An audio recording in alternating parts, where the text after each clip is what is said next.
Well, it's nice to be on home turf. I have to say, this is a much kinder setting than I had this morning. Did Father tell you where I was this morning? No, so it's at Old St. Pat's.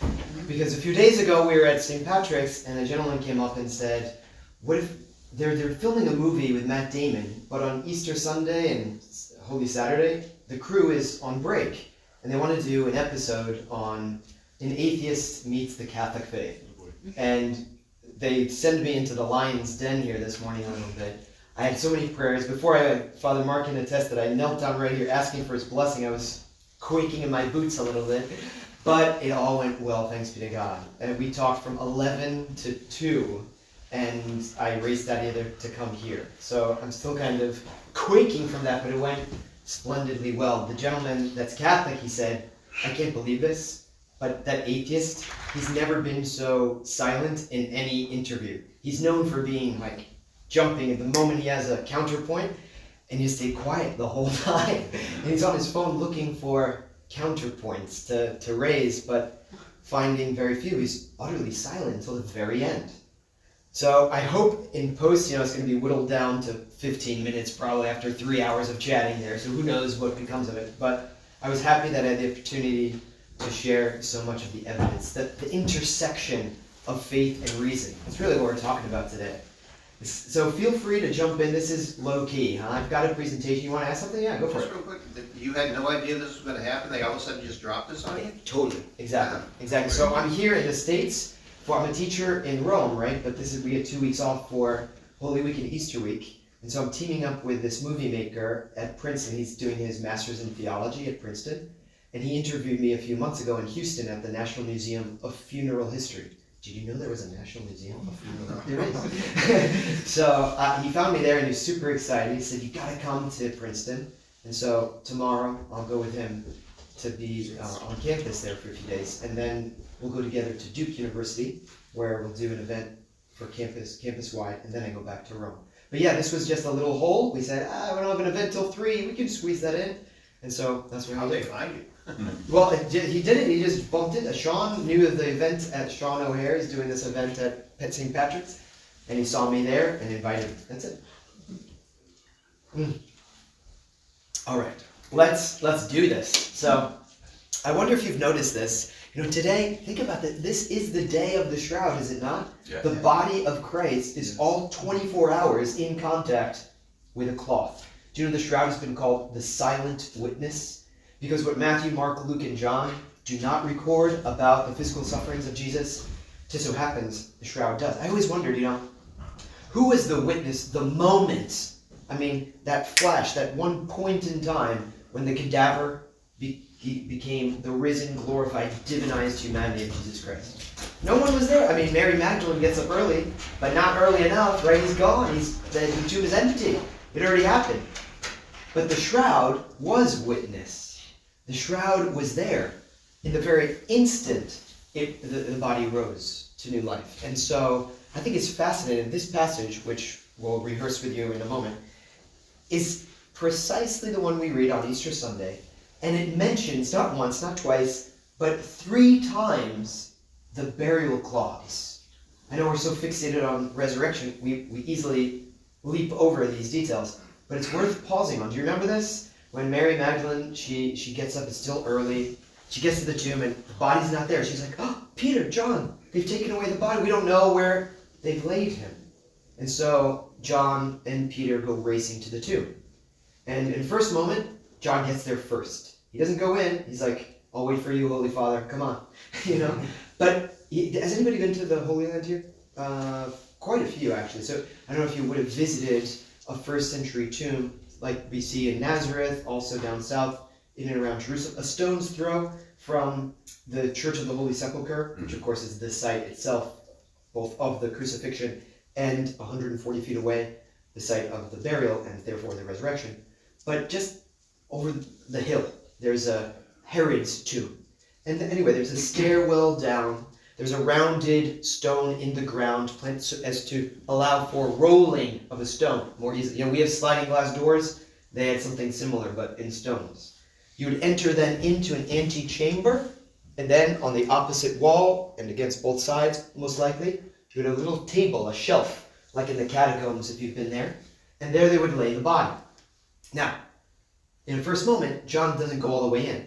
He just stands at the top of that stairwell, and he wants to peer inside, but given the angle, it's not easy to see. And so I love this little detail, little itsy bitsy detail.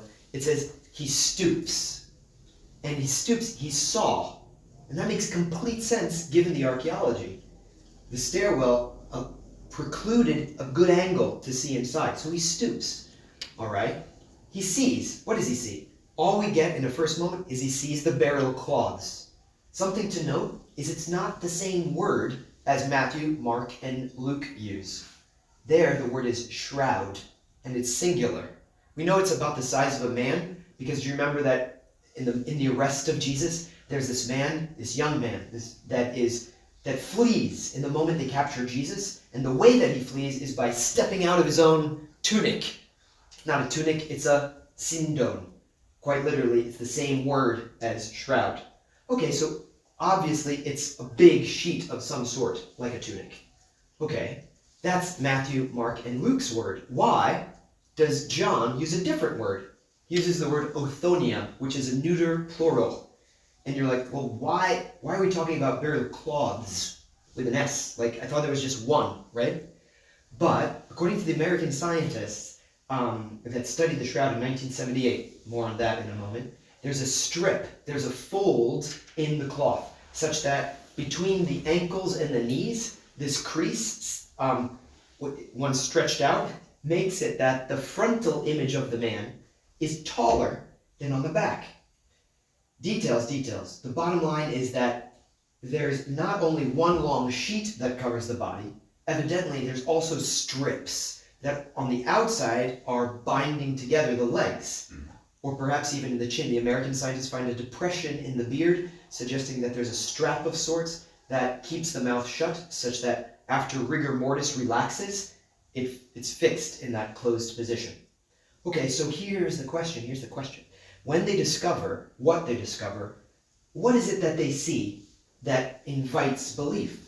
Because you remember how this plays out. After John gets there, huffing and puffing comes poor old Peter, right? And now he goes into the tomb. And you remember how it says a few more details at this point? He sees the othonia, there's a second mention of that word. He sees the burial cloths lying, and the sudarium. That's this handkerchief, the head napkin, different translations. Sudor is literally sweat. It's the sweat cloth, but it's about the size of the head. Okay? It's rolled up or folded up in a separate place and not with the othonia, the burial cloths. You're like, thanks, John, I really needed to know that, right? It's like, what are we doing talking about this? I always get frustrated with this. Like, there are 1,000 details I would love to know about Christ's passion. For example, in the scourging or the crowning of the thorns, how many people were scourging? How many lashes was it? What kind of instrument? Describe it a little bit. No. The gospel writer is painfully discreet about this. Oh, but when it comes to the dirty laundry on the ground, this can't be missed, right? Why? Why is he describing this? And then we come to the climactic moment. If John got there first, he saw from a distance. Peter comes second, he sees more. But that's not where the passage ends. It's when John comes in after Peter, and you remember the line. He saw and believed. You catch that? It's like, wait. What did he see so that he believed? Because evidently he didn't just believe in the presence of countervailing evidence. No, he believed when he found something. In other words, it's what he saw because he saw it the way that he saw it that invited belief. And this is where I want to take him by the lapel. What did you see? So that you believed. Is it just that dirty laundry lying on the ground requires the conclusion that Jesus is risen? And this, obviously I can't jump in a time machine and reconstruct every dirty detail here. But it just may be what the gospel records is sufficient. We get two descriptors of this cloth. Twice the same participle. It says these clothes, these burial cloths, are lying. Check this out in translation. If you speak other languages, very funny what the translations do here, because they don't know what to do with this participle. Some add words like in Spanish, It's lying on the ground.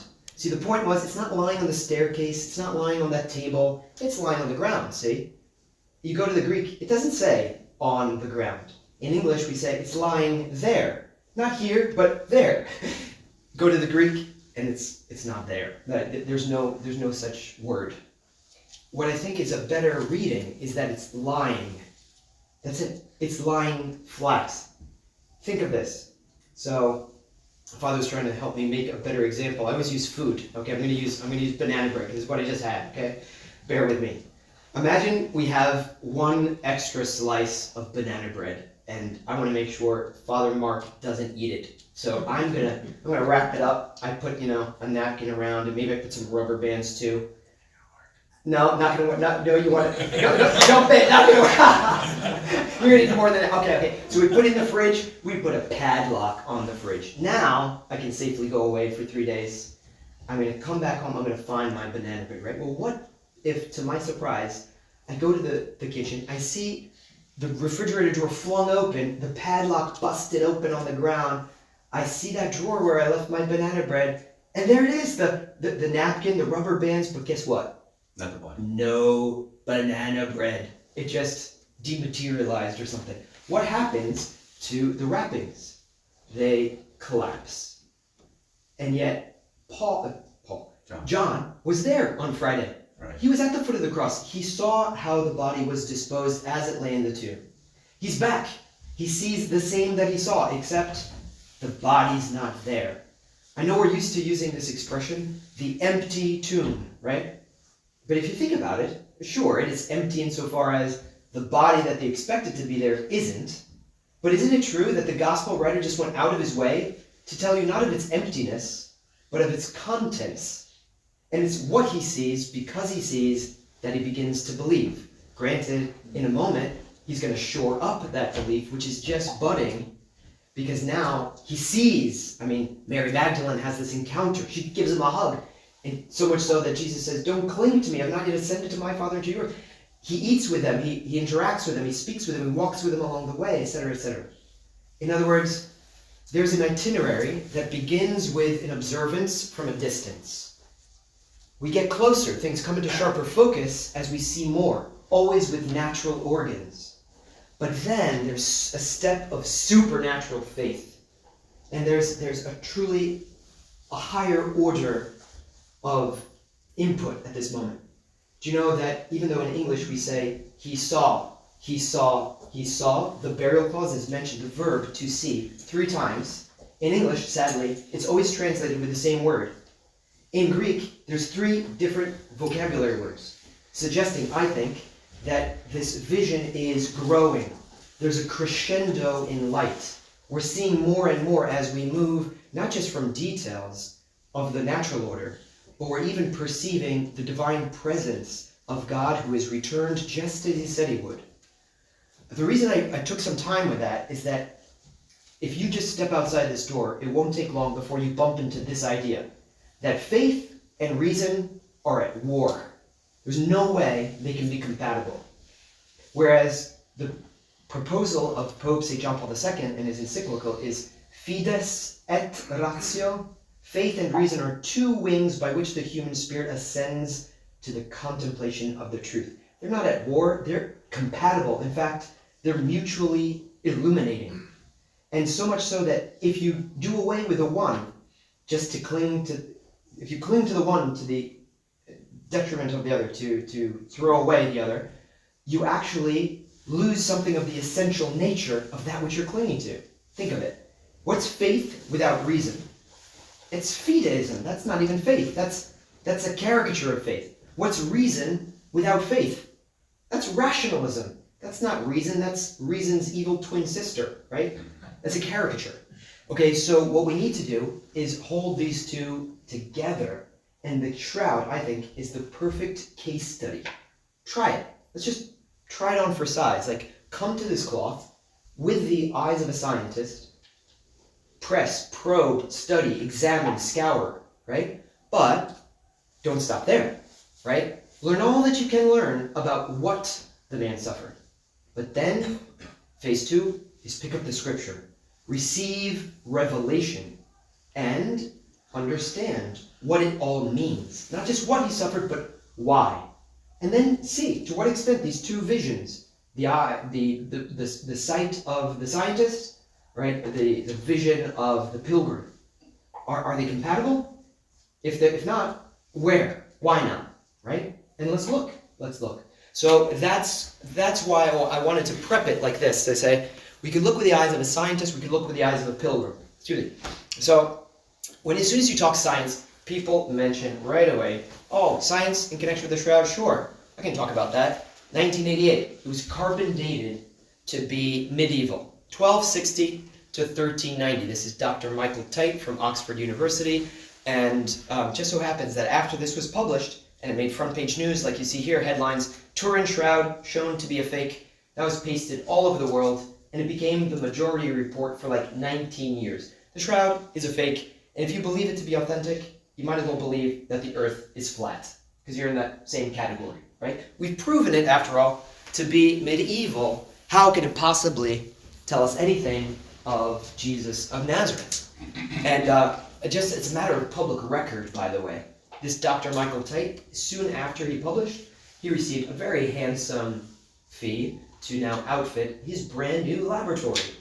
And so a lot of people called into question, well, what were your motives? What really happened here? But nobody had definitive proof until, I would say, 2005, more recently, 2017, the nail in the coffin, absolutely. No, it's a matter of mainstream science today that the testing of 1988 tells us literally nothing about the actual date of the Shroud. I'll explain. But in a first moment, this was royally embarrassing. The church had claimed it to be the burial shroud of Jesus, and now it seemed that the scientist just completely overturned that verdict by saying, look, it's from the Middle Ages. By the way, I don't know if you can catch just a little something of the spirit. Look at these pictures. What did they tell you? Did you notice that it's not just 1260 to 1390, but they added just to show how professional they are and sober. Exclamation point. What's that all about? Look at the posture that's here before these towering pillars. Does that communicate to you just objective, peer-reviewed scientific journal kind of? For me, that just smacks of sensationalism. So I'm glad to know that as of 2017, a French researcher. Yes, please. Sorry, no. And maybe you're getting this, but the Shroud was damaged by, I think, molten silver in a fire a few hundred years before this testing. Do you Yes. that had an effect on this test? Yeah, so I should explain. The Shroud was inside of a silver casing. In 1532, in Chambéry, there was a fire that allowed the silver to melt down. And so now the Shroud in its folded form, its singed edges are charred. And so when you unfold it, you see these state, exactly. Now some have suggested that because of this fire, there's contaminants, also fungus of sorts, other organic material that might have introduced and therefore skewed the results. But even so, it shouldn't skew it that much. Okay, we're talking about 2,000-year-old cloth, allegedly, and this came out to be 1260. That's not off by a smidgen. Okay, so even if there are other contaminants, it'd have to be something more serious. And I'm going to propose something in a moment. But what I want you to know now is that there was a French researcher by the name of Tristan Casabianca, who, together with a team of researchers actually, publishes in Archaeometry. That's the journal out of Oxford University. The very one that in 88 said 95% sure it's of the medieval era. That same publication, that same institute, has now published to say, actually, those conclusions cannot be reached. Why?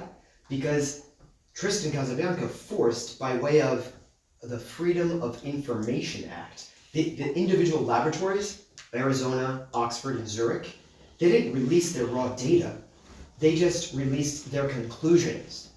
And so it wasn't for 30 years. They wouldn't give the raw data. And it was only when compelled by law that they did. And when they did, and subjected now to mathematicians and statisticians, what is shown is that the individual results of those 3 individual laboratories with 4 different strips, because Arizona got 2 strips, they're actually heterogeneous. They're not. Did you notice that they didn't give you one blanket hey, all of our tests prove that it is this year. Boom. Do you know when you do carbon dating, what you do is you carbonize it, is you char the entire sample, you count C12, you compare it to C14. Because C14 is an isotope that's radioactive and it decays at a known rate, we know its half-life to be 5,370 years. So you just compare C14 to C12, it's a simple calculation, it gives you a punctual date.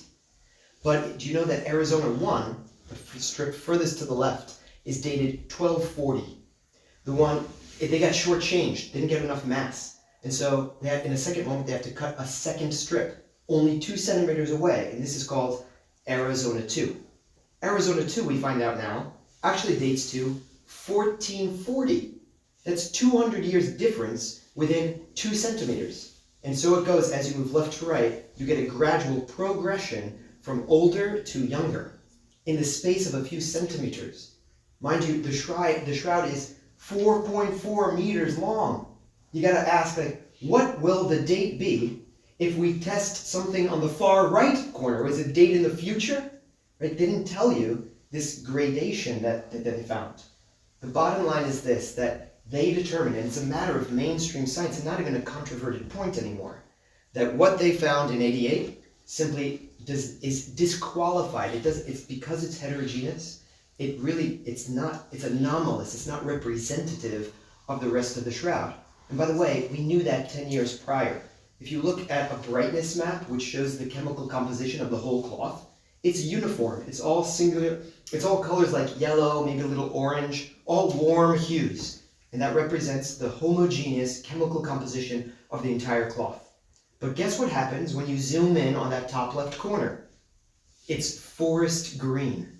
You could literally have a 5-year-old look at that and say, look, Mom, that part's different than the rest.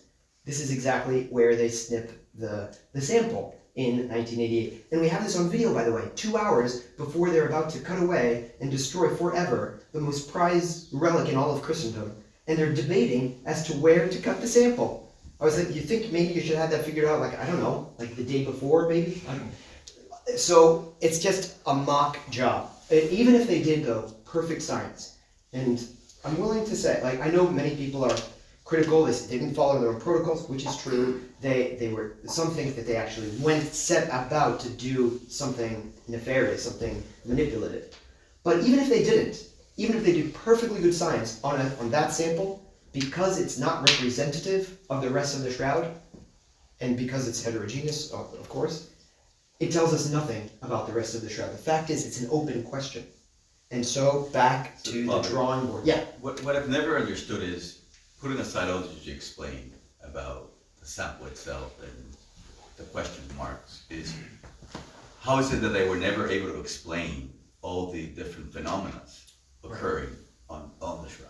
That's what I want to get to now. Thank you for that, because that was my starting point, by the way, this morning, because I knew this gentleman was going to be combative, and so I just want to say, right from the very start, as we answer the question, what is the shroud? I said, look, the shroud is a 14-foot burial cloth that bears an enigmatic image, enigmatic for exactly 3 reasons. And then I enumerated. 1, it's anatomically perfect. The pathologies that we see there correspond exactly to what we read about of the historical Jesus. He's crowned, he's scourged, he's crucified, he's pierced in the side. That's 1, anatomically perfect body. 2, it acts as a photographic document, unlike any other burial cloth. Right. We'll get to that in a moment. 3, it encodes 3-dimensional information. Yes, we can build a statue based on information that's on a 2D cloth. There is no other burial cloth that has those characteristics. And so the onus on the skeptic is to say, explain that. And all the naturalistic means, it's a painting, it's a scorch, it's a rubbing, it's a medieval form of photography, that we can disprove. I use that word sparingly, but I use it precisely here. We can disprove, we know beyond a shadow of a doubt, it's not a painting, because there's no paint, there's no pigment, organic or inorganic, there's no varnish, there's no dye, there's no brush strokes, no directionality with which color is applied to a cloth. It's not a painting. It's not a scorch. The ultraviolet fluorescence proves as much. It's not a rubbing. It's not a camera oscura, a medieval photograph. There are no highlights. There are no shadows. Despite the fact that the shroud is the most studied archaeological object in the history of the world, we've never been able to reproduce it artificially in a laboratory. It's like if it is artwork, if it's not the authentic, if it's not the natural effect of the supernatural event, the resurrection, as I believe it to be, well then surely we can do it again. Right. I mean, if it was made in the Middle Ages, I mean, come on, we've got more knowledge now at every level of science and technology. Why is it that we're unable to reproduce it? And every time we try, I always want to give a high five to the one who does, because what they make is so unlike what we actually have. We're like, well, that's surely not it, you know? Garla Skelly makes a painting. His pigments are soaked into the fibers. There's shadows, there's highlights. It's nothing like, nothing remotely close, especially at a molecular level. And so I think of that pensée from Pascal. Do you remember when talking about Christianity, he says, look, there's enough light for those only who wish to see. There's enough obscurity for those of a contrary disposition. Which is like saying, look, if you're just a truth seeker and you want to find out the truth, there's enough there. There's enough ingredients for you to find it. Oh, but if you want to be dogged in your disbelief, sure, take shelter in the obscurity that's there. God respects your freedom. He doesn't rape your will and intellect. He doesn't drag you into heaven, yelling and screaming. He invites you, he woos you, but he gives enough reason to believe. Yeah. Father, if I might, just out of curiosity, as you're going through this testing group, whose decision was it to make to allow this to be tested and the reasoning behind it? I understand we had some validity that everybody would like. Well, why was this group chosen? Let me get there. And was approved by whom? Okay, I need to do 2 preambles before I can get there, but I'll do so, I promise. Okay, so here's what we need to know. Shroud science is born in the year 1898, when this gentleman, Secondo Pia, takes the first photograph of the shroud. And look, if we'd been looking at this face, this is the facial image as it's seen on the linen itself. I don't know if it's actually, in a way, easier to see at a certain distance. If I'm right up here close, I can't make any sense of it. But if you step back about 3-4 meters, it looks just like a man's face. Can you see, this isn't working, but, 2 eyes, a nose, a mouth. But if we're honest, it's something of a ghostly image, right? I mean, if I were to ask, where are the outlines of the eyes? I think if all you had to look at was this, you'd be inclined to say, oof, I know what it is. The outlines of the eyes are here. And it's as if they're like bug eyes, like super large eyes. And it's not until the first photograph that we see, of course, the negative. Okay, so when Secondo Pia goes into the darkroom, he's the first to lay eyes on that. And he describes the experience. He almost dropped the plate. He said, oh my God. And I always laughed. I was like, yeah, that's pretty much the most appropriate thing to say. in the moment like, I heard he was not able to speak for a couple of days. Is that wrong? Oh, I didn't hear that. I didn't know that. I've not bumped into that particular version. But in any case, the first thing I notice is that, look at the eyes now. It's not that these are the outlines of the eyeballs. These are the subtle contours around the eye sockets, the depressions. And now we see that, okay, these are the inflamed cheeks, the separation between the lips, the plucked beard, etc., etc. I'm going to highlight a few details in a moment, but what needs to be said is that in a first moment, the first thing that's noticed is that this body is anatomically perfect. And it corresponds to the pathologies that we understand Jesus to have suffered from the other documents. When you're talking about a historical event, what you're really looking for are documents on the one hand and monuments on the other. Documenta et monumenta, right? So we have the documents, Matthew, Mark, Luke, and John, even Tacitus and Josephus talk about Jesus. Okay, so we know about the event of Jesus, his life, his death, the attestation of the empty tomb, that he walked with us, that people believed in him, etc. That's fine. In fact, some have said, even skeptics say, if it weren't for the miraculous nature of resurrection, the sheer abundance of historical testimony puts it in a category all its own. I mean, if you're going to call into question the historicity of the event of resurrection, you really need to call into question absolutely every ancient event. It's only because of the miraculous nature of resurrection that people pause or balk, right? So what I want to say here is, what if we have not only documenta, but even monumenta? What if we have archaeological objects? If you remember, there were two that were mentioned in the tomb: the shroud, the burial cloths, and the sudarium. Do you know it just so happens that the bloodstains on the sudarium are, even though they're amorphous in shape, when you superimpose them over the bloodstains of the crown of thorns, they match. And so it covered the same body. It's the blood of a man, by the way, and not a goat or a cat or a dog or something, which is what you'd be inclined to do, right? If you're a con artist, I mean, how committed to your cause are you? Evidently, this guy killed a man, because it's human blood, and it's even post-mortem blood that we see at the side. So he was already dead when they pierced his side. We know this because the serous blood, that's like water, is distinct from the corporal blood. So there's red blood, because when the heart stops beating, this blood is no longer circulating through the system, and so the heavy portions settle to the bottom of the heart. But the plasma, which is less dense, rises to the top.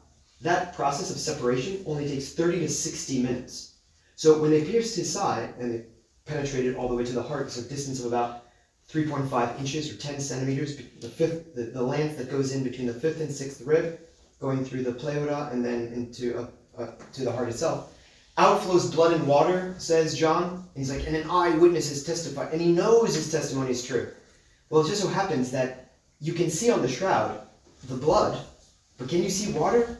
Not with the naked eye.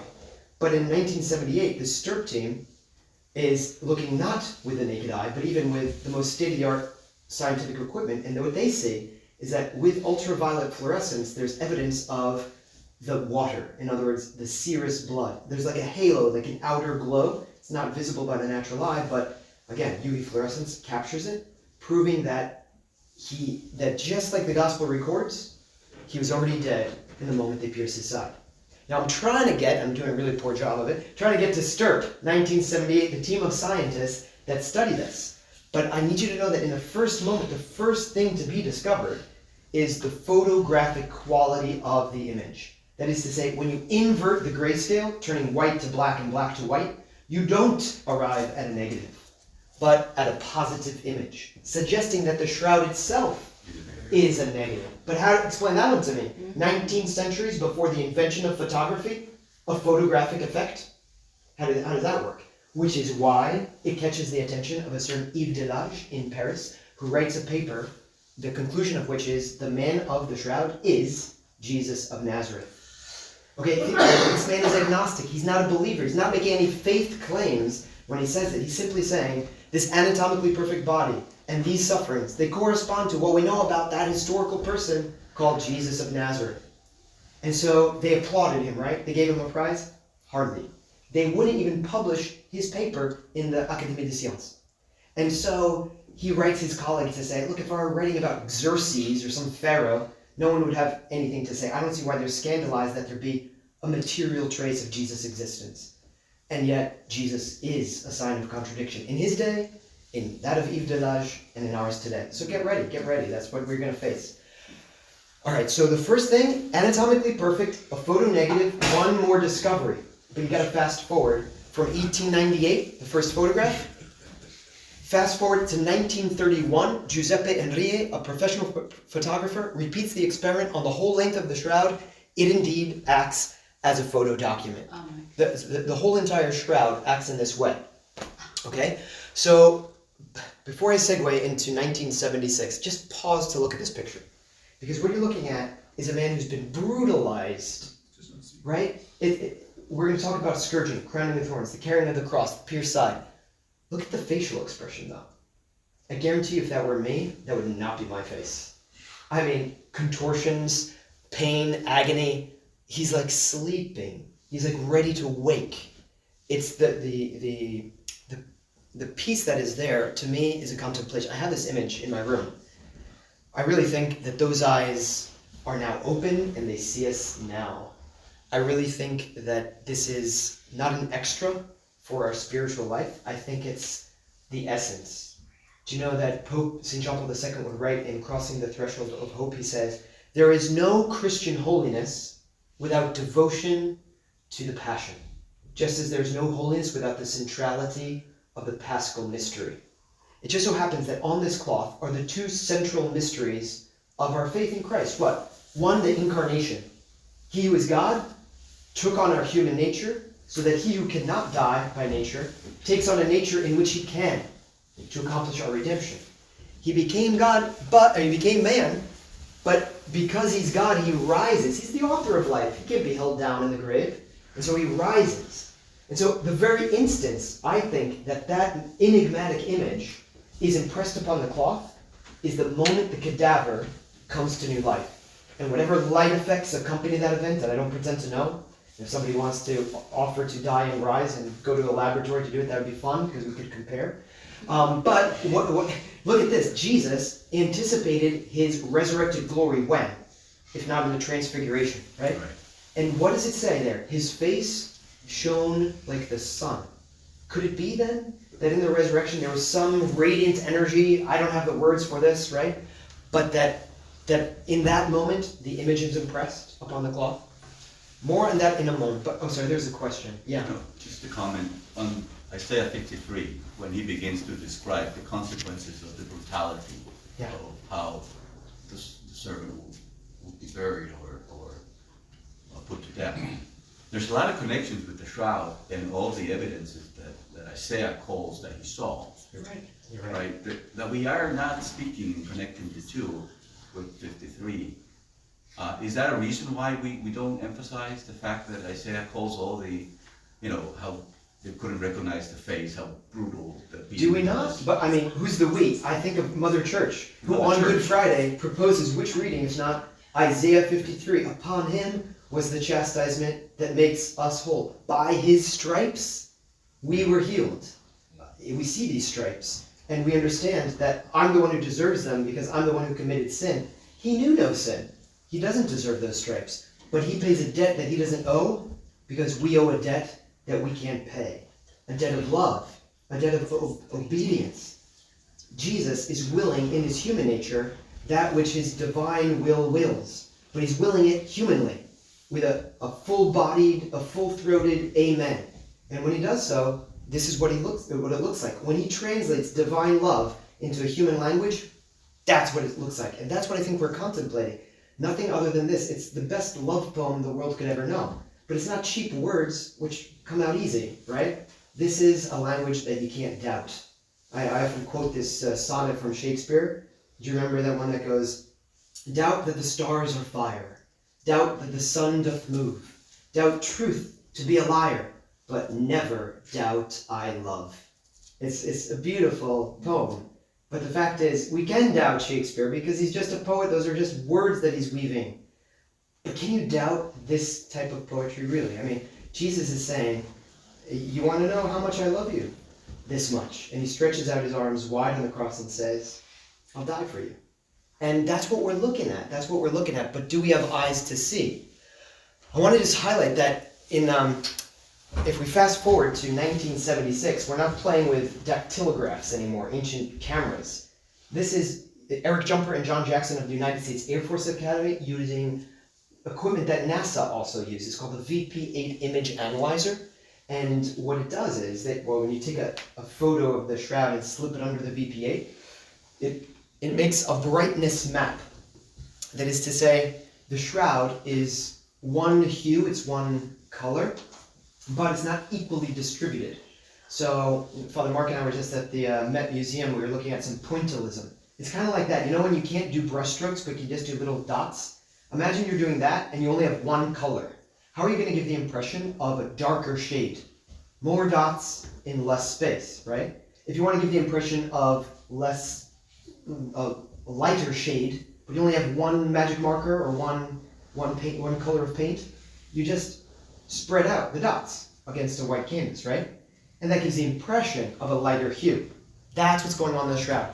That is to say, where there's contact with the cloth, like at the tip of the nose, which sticks out, obviously. Okay, there's a higher density of coloration there at the nose. But at the throat, imagine because the chin sticks out, it's creating this kind of tenting effect that leaves a gap between the Adam's apple and the cloth. The bottom line is this, that there's an inverse proportion between the density of image and the distance to the cloth, such that the VP8 can actually map out the three-dimensional contours of the body. Can you imagine? The cloth is flat, but we can rebuild a statue of the man's body as it lay in the tomb, because it's encoded there, but nobody could see it until 1976. And so this is what mobilizes the highest powered laboratories in America. And this, it's not a religious question. I mean, my teacher is Jewish, by the way. Okay, so there were Jews, there were agnostics, there were atheists, there were Protestants, there were Catholics on the team. And their only question is this: what formed that image? By what means, by what mechanism was it impressed upon the cloth? And you know, they're so frustrated because they come home with more questions than they have answers, because they discard all the theories that were viable options. And so it remains an open question even to this day. They prepared for over a year so that all of their tests would be non-invasive, non-destructive, and they have 120 hours to do a whole battery of exams. Here we're talking physics, chemistry, biology, X-ray, infrared, spectroscopy, pyrolysis mass spectroscopy, pollen samples, sticky tape samples, blood samples. And again, they just want to know, what was the genesis of this image that's so enigmatic? This is what I really want you to understand. Despite all of our attempts to explain by means of merely naturalistic phenomena, they fall short. So the scientist, the mere scientist, the one who a priori excludes the possibility of faith, excludes the possibility of miracles, of revelation, all they can say is shrug their shoulders and say, I don't know. And that's, by the way, is my teacher. My teacher is Barry Schwartz. He is Jewish to this day. He travels the world speaking on the Shroud. He thinks it authentic just because the sheer science alone compels him to say so. But he doesn't believe Jesus is God or that Jesus is risen from the dead. But he understands that this cloth is not human artwork. That is the conclusion of Stirp. 20 peer-reviewed journalistic articles come out of 1978. All of them point to authenticity, not a single one in the other direction.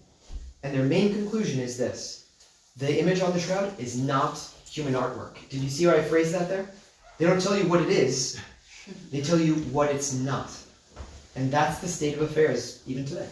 But that's part of the argument of the atheist or secular world, which is we don't have enough science yet to determine what it is, so we just punt until the science will be here and then decide. That's like Tilma, Right. Lupe, it's like, the conclusion is, this material is not of this earth. Okay.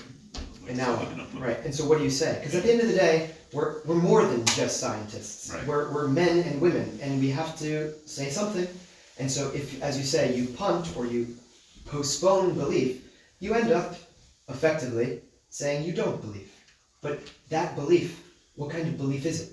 It's mere fideism. Isn't that ironic? The rationalist ends up being more fideistic than all the rest of us because they accept by blind faith something that there's no evidence for.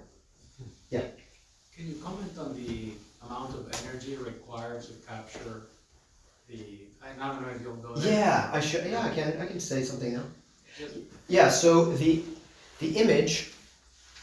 One of the first things these Stirp scientists want to look at is the body image, which is only superficial to the cloth. It doesn't penetrate to the medulla of the thread. It's just, in fact, 200 to 500 nanometers. That's the depth of penetration of coloration on the Shroud.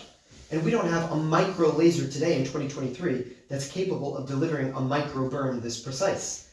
And so the real question is, by what means did that image get there if we don't have the light effects to do so artificially? So I should point out the work of Paolo Di Lazzaro. He's the physicist in Rome with Enea Laboratories who spent 5 years asking just this question, playing with the variables of light, amplitude, frequency, duration of exposure, and he settles on ultraviolet excimer laser.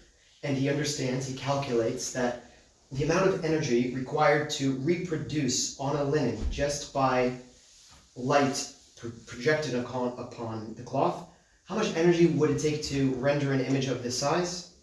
And he calculates that you would need 34,000 billion watts. And not only that, but that amount of, not that there's a socket somewhere that has that kind of wattage, but you would need to unleash this amount of energy in a fraction of a second, namely 40 billionths of a second.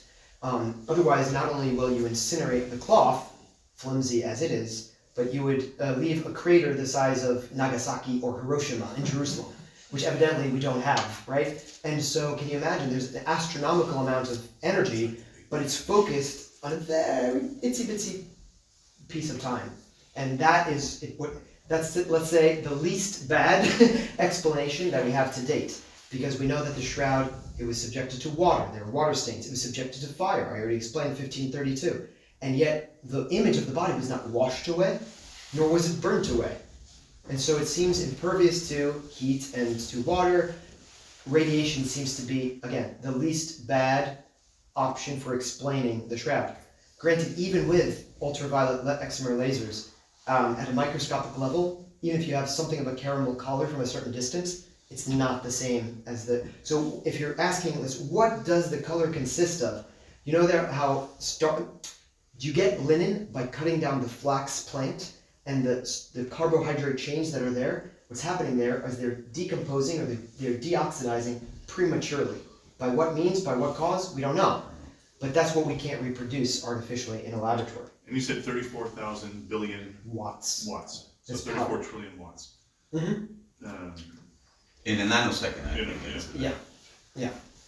Okay, so this is why I say, when you go through the grocery store and you see, right around Easter time, top 10 religious fakes, and the shroud is right there, 1, 2, or 3, like maybe pause and think twice, because there is way more evidence than meets the eye.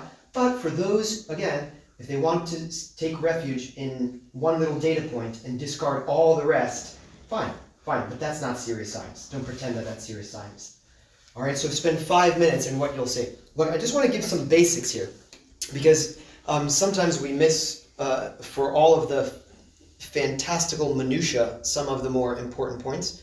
So remember, Jesus is in the vertical position on the cross. He's laid in the tomb in this way. See how the cloth is so long, it's underneath his body and on top of it? So it's touching his face and his back. So when you unfold the cloth like these angels are doing so nicely for us, you have the frontal image on the left. That's what you see here in photo negative. And you have the dorsal image on the back because it's touching over here too. And that's what you see over here. So we have one body seen twice from two perspectives.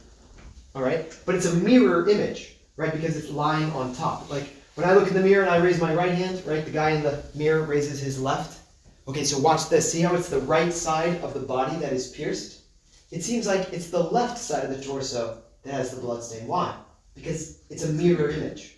When you see the inverse image, when you see like the grayscale is inverted, they flip it around. See, now it's the right side of the body once again, just like it is here in the tomb.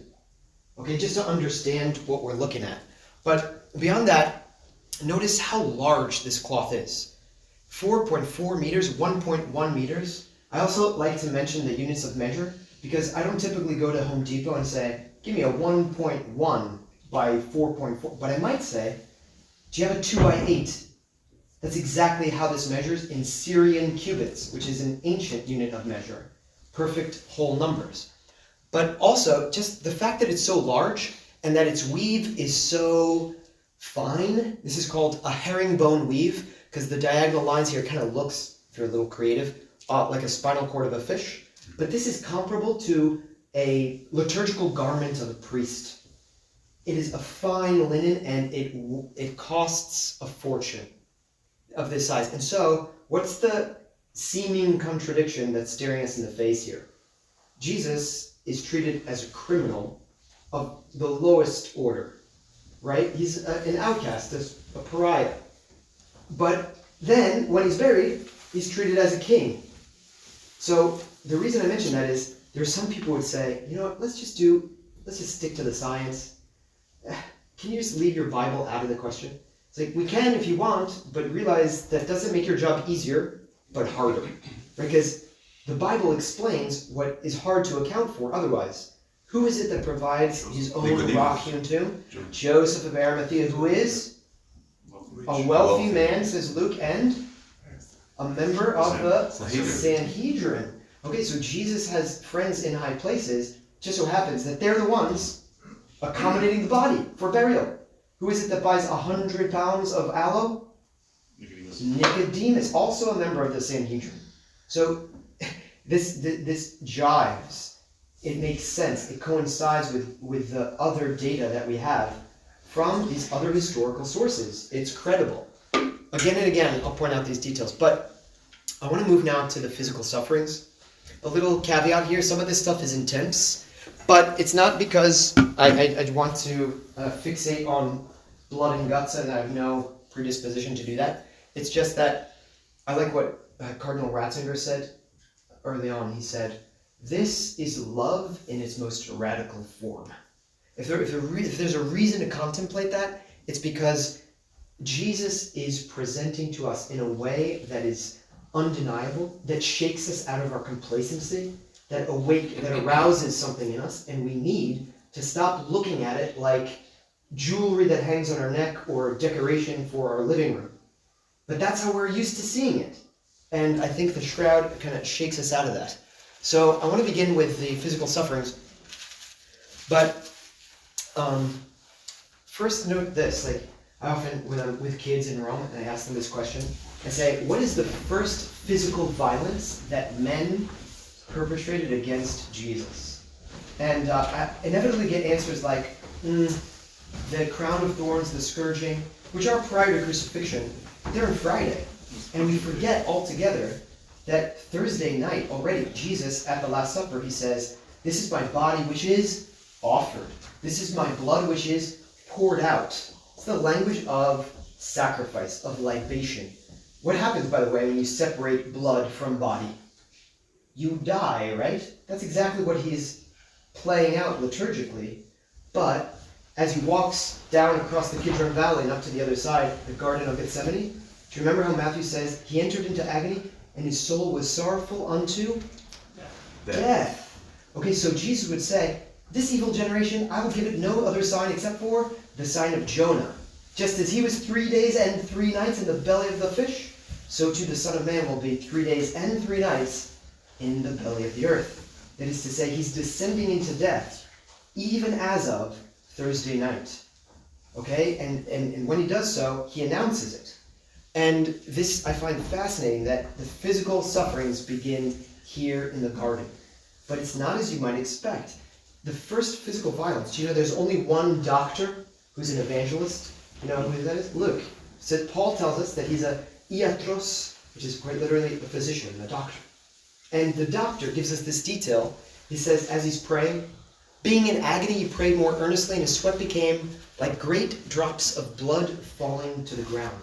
Do you know that you can read peer-reviewed journal articles about a phenomenon called hematidrosis, which is when, under your subcutaneous layer of skin, your capillaries become distended and burst, and the hemorrhage now exits out of the adjacent sweat pores, such that little red dots appear on the surface of your skin, leaving the largest organ in your body sensitive to touch. Okay, so it seems that we need to turn up the volume on all of the sufferings that ensue, because the preamble to them all is this: hematidrosis, leaving the body sensitive to touch. So here's the $50,000 question, right? What's the first physical touch, the first physical violence that follows this moment? The fist. The fist, well, first they have to bring him to Caiaphas and the Sanhedrin. To arrest him, they have an arrangement, a code, with one of his own followers. These soldiers aren't fanboys, they're not followers. The kiss of Judas is arranged. And so Judas, with a big smile and a nonchalance that is chilling, I'm sure, he says, "Hail, Rabbi," and gives him a kiss. And think of that. A kiss ought to be a sign of love, of loyalty, devotion. He turns that upside down and makes it the sign of his betrayal. This is the first domino to fall. Now there's a chain of events that culminate in crucifixion. But even Jesus would say to Pontius Pilate, hey, he who handed me over to you has the greater sin. And it hurts more. And so it's appropriate that that kiss register in his body as physical pain. And so it is. If he suffered hematidrosis now, that kiss feels painful in the most literal way. And it reminds me of that psalm that we often repeat on Fridays as priests. He says in Psalm 55, it says, "Had my enemy betrayed me, I could bear his taunts. But it was you, my intimate friend, my close companion." You know, his words are like butter, but he has war in his heart. And so I think that there's something significant about this, that when we look to this face and we see how it's been brutalized, it all began with the betrayal of a friend. And that's perhaps what hurts most. What you see now looking with the eyes of the scientist is that there's inflammation in the cheeks, signs of a blow. We get two verbs in the scriptures. One is to slap, as with a hand. Another is to strike, as with a club. We see on the shroud evidence of a rod that's 1.5 inches in diameter that was used to break the nose. Not the nasal bone, but the septum. The cartilage at the tip of the nose is separated, according to the American scientists. And then excoriations on the cheek, on the upper lip. They're punching him. All right, that's what the scientists can observe. What can we know about why they struck him? Your microscope can't help you here, right? What caused these first blows?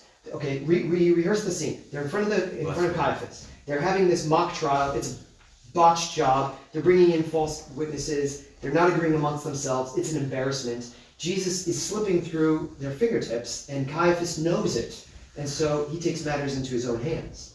Right? He stands up to say, "I adjure you." That's legal language from the highest authority in the land, the high priest, whose authority Jesus recognizes, by the way. They sit on Moses' seat, therefore do what they say, he said. But don't do what they do because they don't practice themselves.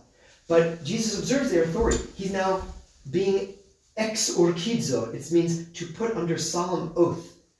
Jesus, in this moment, when he has nothing to gain and everything to lose, even though he'd been so disciplined, and up until this moment, he's like a lamb led to the slaughter. He opens not his mouth. He's not incriminating himself. He can sleep in his own bed if he just stays quiet. But here comes this killer question. Do you remember what gets into such trouble? Are you the Son of God? Are you the Messiah and the Son of God? Exactly. Are you the Christ and the Son of God? And Jesus, in this moment, says, "I am," echoes of Exodus, most likely.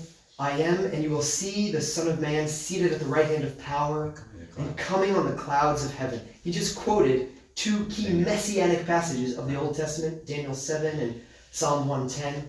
It's like, is that a good time, Jesus, to give a whole speech? You know, just answer the question. And no, they're itching for a reason to put him to death, and he serves it right up on the silver, because I think he wanted us to know who he confessed to be. And who he confessed to be was nothing other than this: the Christ and the Son of God. But that Caiaphas could not abide. He rends his garment. You've heard the blasphemy from his own lips. What other need of witnesses do we have? They're like, they were no good anyway, right?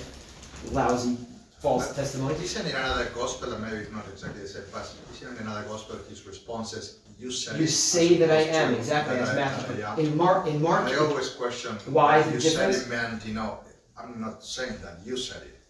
No, it doesn't mean that in the Semitic idiom. No. And it's clear the way we know that, because look how Caiaphas responds. He said, "You've heard the blasphemy." Clearly, he attributed a blasphemous intent in the statement.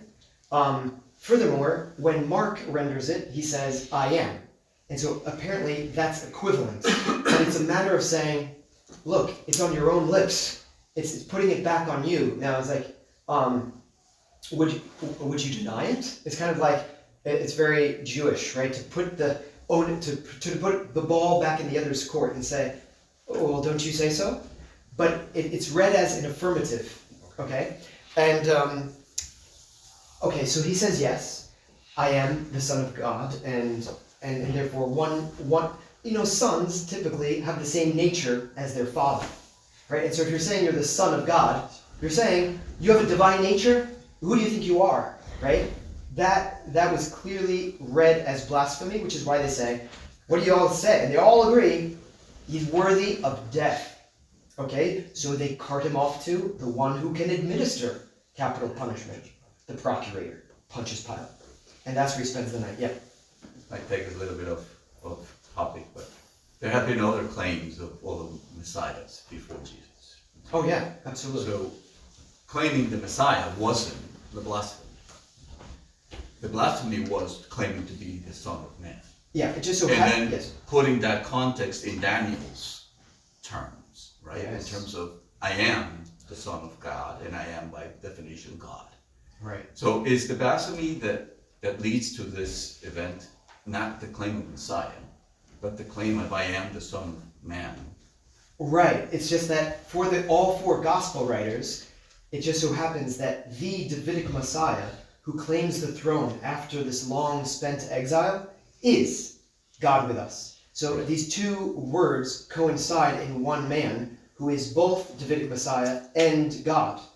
So you're right that there are other messiahs who have claimed to be, and they all were put to death. By the way, in Acts you can read about them. Yeah. There are people who claimed this, and they were crushed. They were crushed by the Romans, and their movement died out. It fizzled out, which was the tactic here, except it doesn't work, because in this case, Jesus actually is who he says he was, I think. So, where are we here in this? I wanted to point out that these blows, the blows to the face, they come at the confession of Jesus. Oh, you're the Christ? Oh, you have prophetic powers? Well, prophesy this. You know, who is it that struck you? And they strike him.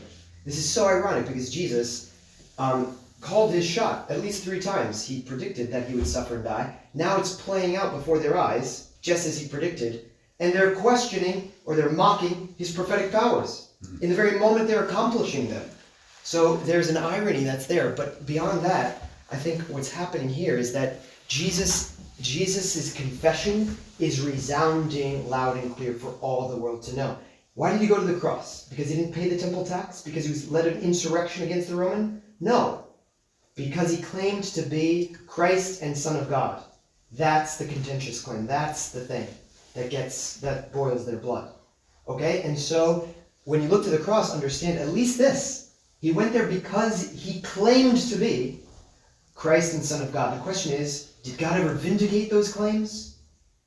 If he said, I'm the Christ and therefore I'll die and rise, you gotta wait for God to raise him up to vindicate the claim. And that's exactly what happens. But he's putting it all on the line when he puts it in this way. All right. So Jesus then goes to Pontius Pilate, and Pontius Pilate says, I find no cause in him. 3 times he declares his innocence. He says, therefore I shall have him scourged and release him. So I always want to ask him about the logic of that sentence. He's innocent, therefore you're going to scourge him. What's up with that? Well, what's happening is outside, this mob is pumping their fist in the air saying, crucify him, crucify him. And he says, all right, here's the plan. I'm going to reduce this guy to such a bloody mess that by the time I get done scourging him, crowning him with thorns, and I parade him in front of all and say, Ecce homo, ecce rex, right? Behold the man, behold the king. They're supposed to wag their heads and say, oh, enough. Let the poor guy go home. Okay, we got what we were looking for. He learned his lesson. But that doesn't happen. They just cry out even louder. And so Jesus is a case of double jeopardy. 2 sentences for 1 crime, or in this case, no crimes. It was against the law then, just as it is today. But I want you to understand that in the moment of scourging, in the moment of that sentence, he does not yet have a death sentence. And so it has to be especially brutal if it's going to satiate their lust for blood in this moment. And that's what we find. It's not like you see in Mel Gibson's The Passion. That's the scorpione that he has. Remember the metal chunks of whatever that are latching onto the skin and like tearing? That would kill you in short time. But what you have in the shroud is no cakewalk. 240 marks on the back, 120 markings on the front, from the clavicle to the ankle. Front and back, even in the pelvic region, the wounds are just as deep as everywhere else in the body. There was no protective loincloth in the moment of scourging. He was utterly naked, put in the major thoroughfare. The whole point was to communicate to everybody loud and clear, look, don't do what this guy did or get ready to suffer this. These wounds, you see this again and again, you see these markings. I reproduced the shape of them, and they would correspond to the Roman flagrum in this way. but we see them again and again and again. Each one of those is comparable to a third-degree burn as far as the damage that it does to the body, even if it didn't perforate the skin. So it might just be a bruise or a hemorrhage, but don't think it's any less painful for that reason. You could fall off your motorbike and be in the hospital for 6 weeks. Maybe you didn't shed a drop of blood. I guarantee you it's no fun. Okay, so the blood is lost to the organs, aren't getting their fundamental nutrients, one's getting more thirsty, more tired. But these lashings far exceed a Jewish flogging. Don't confuse a Jewish flogging with a Roman scourging. The former is in the synagogue with leather straps, never exceeds 40 lashes minus 1. Remember, Paul says in 2 Corinthians 11, 5 times I received the 39 lashes. Okay, that's because there was an upper limit that the Jews set, because you can't treat your brother like a beast, says Deuteronomy. Right? But these aren't Jews, and they have no concern for a 40 limit for lashing, exactly. So instead we get 3 times as many. 3 times as many. And this after hematidrosis? Think of that. And so notice too, there's even like we think front and back total is 120 lashes? Yes, at least if you postulate there are 3 cords, because 120 times 3 is 360. Yeah. There are 120 markings on the front and 240 on the back. That totals 360. So yes, 120. Now, we don't have, that's the ones we can count, according to John Jackson from the 1976 testing. It might even be that there are more on the sides that we don't see. But look at the way that they're oriented. Each one is numbered, by the way. And what he's focusing on is the directionality. And what he notices is that where they land towards the mid-body, it's at a 90-degree angle, perpendicular to the main axis of the body. But where they land towards the feet or towards the head, it's always at an oblique angle. And so it seems that there's one man standing on one side, and he's pivoting as he strikes. He's pivoting from one point such that there's an arc, there's a semicircle, right? But there's another arc, there's a man standing on the opposite side, and his arc also moves in this way. Except that one guy's radius is longer than the others, because evidently one guy is taller than the other. Can you imagine, this was discovered in the 1980s? And can you imagine someone in the 1200s saying, just in case, 700 years from now, somebody studies this thing, let's make sure that there's some rhyme or reason here. I think that strains credulity just a little. So what I always think of is what you said in Isaiah, right? This is what sin does. So think again, if you think sin is just a mere infraction of a rule, no. It disfigures the humanity of Christ. It disfigures our own humanity. It disfigures the church. It wounds us. It harms our Lord. It harms ourselves. And that's a picture of what sin does, and how seriously, by the way, Jesus takes the consequence of sin. I love to focus on the nakedness here. I know it's not a pleasant point, but I always think, look, Jesus, you could have saved me with a paper cut. If you did it like this, evidently it was for a reason. Do you remember how John Paul II, in his Theology of the Body, has a whole chapter on the original nakedness? He's focusing on Genesis 2:24, which says, Adam and Eve were naked without shame. Originally, before the sin, there was no shame associated with nakedness. But as a consequence of sin, shame enters in. And they cover themselves with fig leaves. And then God clothes them with real clothes. Okay, so they're re-dignified. But I think what's happening here is that Jesus is entering into the knot that Adam and Eve tied with their disobedience. And from that place is untying the knot. But he's not waving a wand in the air. He's not snapping his fingers. Abracadabra, I save you, you're forgiven. No, he takes very seriously the consequences of sin. He takes them on himself, and from there, undoes them with his loving obedience to the Father. And so as he's stripped, quite literally, of his dignity, what is he actually doing? Theologically speaking, he is elevating us. He is robing us in his own majesty. That's where we're going. But look at the starting point. Crowning thorns. All right, so what do we have on the shroud that shows elements of a crown? You would expect, if this were the work of a con artist, that it would be a ring around the head that leaves the top of the head exposed. But it's not. It's not. Instead, what you see on the shroud is not a wreath, but instead a cap or a helmet that covers every area of the head. So we have 30 or 50 little wounds that are flowing from points that must have been caused by a thorn that's like 3/4 of an inch long. The Ziziphus spina Christi, perhaps? Do you know the Latin genus and species name means thorns of Christ? Now, obviously, the Roman soldier isn't going to spend 3.5 hours making a beautiful braid and then putting it on Jesus' head, right? Like we often see in our sculptures or artwork. But it's likely they just lopped off a mess of thorn, bound it together with some pliant branch, some wicker, and that allows for it to be, placed around the head. What you see on the shroud is an accumulation of blood flows. So right at the nape of the neck. By the way, a high concentration of blood vessels at the top of the head. So you'd expect pooling. What's happening here is blood is flowing down and towards the center, which you'd expect if he's in the vertical position on the cross. This is, for me, one of the more important elements because we get all these details that point to a crown of thorns, even though history passes down to us exactly one person who is crowned and crucified. Make a list of all those candidates who, in addition to being crucified, were also crowned, and there's exactly one person on that list. Same goes for, by the way, those who were crucified and pierced in the side. And so I want to ask, what's the probability that it's not Jesus if he has this unique combination? Crowned, crucified, signs of carrying the cross, nail wounds in the hands and feet, etc.